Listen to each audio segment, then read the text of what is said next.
印美表示，中印边境在爆发冲突，双方都有伤员，这是怎么一回事？自去年6月份中印边境爆发冲突以来，印度人一直以边境士兵在冲突中伤亡为由，持续冒犯我方边境。目前，我军也加强边境的驻守，并与印方展开谈话。然而，根据印度方面的报道，时隔半年，中印边境突发情况可能再次发生。据印度经济时报报道，1月24号，中印双方为了解决边境争端，时隔2个月进行第9轮军长级谈判。到1月25号，谈判已经进行了17个小时，却依旧没有什么进展。而谈判中，印军提出，中方必须全部从冲突点先行撤军，并且印空军参谋长还称，已经做好战斗准备。从这内容来看，很显然，印度人压根就没有带着什么诚意来谈判，并且似乎是趁着第9轮谈判，印军突然挑起事端。印媒报道称，1月25号，中印边境再次爆发暴力冲突，并且在冲突中，双方都有士兵人受伤。根据印媒的报道，这次冲突导致20名中方士兵以及4名印方士兵受伤。目前这则消息还没有得到中国官方的证实。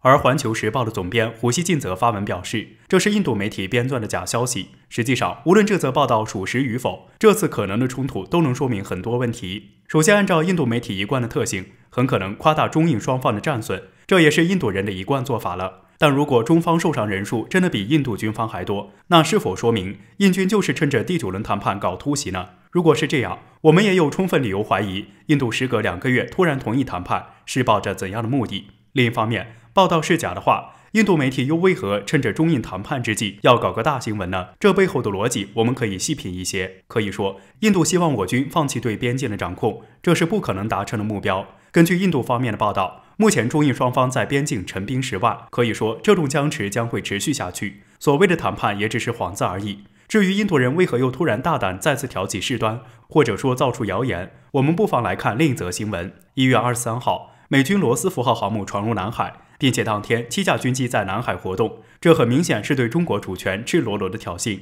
而且别忘了，美国刚刚经历过总统换届，就立马做出军事挑衅的动作，这也表明了美国新政府对中国的态度。而作为美国印太战略的积极参与者，印度人在看到美军做出这样的动作后，不也得表示表示？因此，此次印方假如挑起冲突，倒不是他们觉得自己真的有多厉害，更多的是狐假虎威，在向美国那个投名状。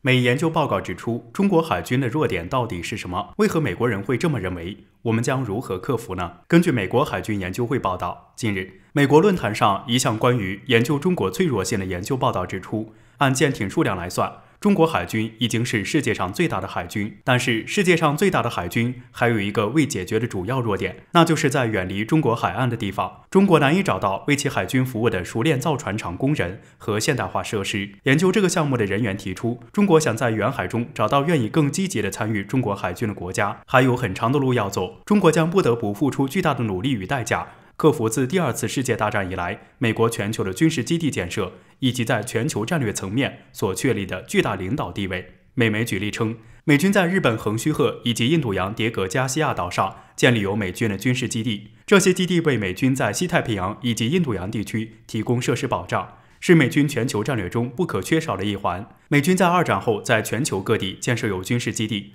而通过这些军事基地，美军进一步掌控当地资源，这是中国与美国的差距。报道指出，中国在吉布提设有基地，并正在非洲东海岸和南太平洋探索可能的设施。中国对一些国家采用商业化合作的方式，例如建设大坝、公路、飞机场和港口等基础设施，从而为海外基地的建设打开口子。而美方研究人员指出，需要利用中国海军的这项弱点对中国加以限制。其实我们可以换一个简单的说法，目前中国海空军加上火箭军的实力足以保障中国在第一岛链海域的安全，不过一旦离开西太平洋就不一定了。言外之意，哪天美国真的决定用军事力量锁死中国，可以不讲武德在西太以外的全球各地搞偷袭，要么封锁航线，要么派军舰袭击商船，而缺少海外军事基地的中国海军将很难保障这些航线与商船的安全。目前我国正在努力打造远洋海军，因为我国在海外的利益实在太大了，必须得到保障。我国的大量能源需要从海外进口，比如我国石油进口通过马六甲航线，但美国就一直有想法，那就是封锁马六甲航线，让中国陷入能源危机。此外，我国在海外有大量的基建项目，并且很多人才被派往海外，这些项目与人员需要军事力量来保障，因此美方报告指出的中国海军弱点的确也需要得到重视。一方面，我们在加强海军远海作战能力同时，另一方面加强海外基建以及通过基建项目开辟新航线都是必要的选择。报告也指出，虽然说中国要克服这个弱点的路还很远，但是随着时间的推移，美军并不能保证自己海外地位一直稳固，未来还很难说。伊朗展示了自己的导弹拥有反舰能力，成为继中国后又一个拥有反舰导弹的国家。但为何美国专家却认为伊朗的反舰导弹与中国有差距？不久前，伊朗在一次军事演习中试射了3枚中程弹道导弹，而其中1枚导弹飞过1800公里，击中波斯湾上的一条靶船，引起了外界的关注。据获悉，导弹击中靶船的地点离美军部署在波斯湾的尼米兹号航母相距仅160多公里。可以说，伊朗此举就是做给美军看的。伊朗无疑是为了对外展示了自己拥有反舰弹道导弹，可以威胁美军航母。在过去美军的报告中，仅将一种导弹视为反舰弹道导弹，那就是中国的东风 2.1D。而除了东风 2.1D， 中国的东风26导弹同样也具有打击水面大型目标的能力。这么说来，如今除了中国，伊朗也拥有航母杀手。美专家认为，伊朗导弹虽然具备反舰能力，但就对美军的威胁而言，还差中国很远。为什么这样说呢？美专家表示，伊朗此次展示导弹的反舰能力，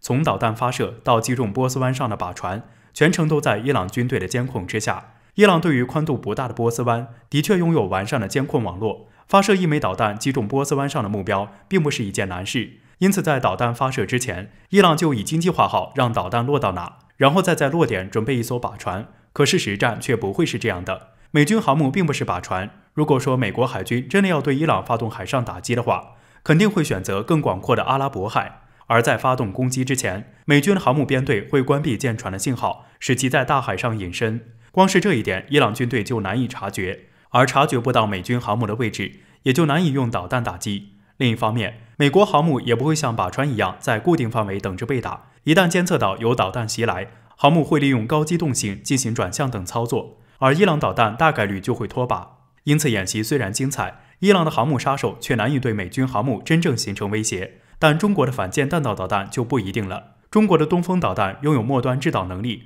这意味着即使发射出去了，美军航母即使转向，中国的导弹依旧能改变轨道追踪美军航母，这使得美军航母时刻被导弹锁定。另一方面，即使美军航母编队关闭信号躲避侦察也没用，在16年南海危机的时候就见分晓了。当时美军2个航母战斗群就部署在菲律宾海附近，随后关闭信号进入隐身状态，中美大战似乎一触即发。但随后央视节目透露，我国的火箭军将导弹瞄准了一个方向，暗示美军航母坐标已经暴露了，躲也没用。一旦开战，2艘航母都得葬身海底，最终美军也只能把航母悄悄撤走了。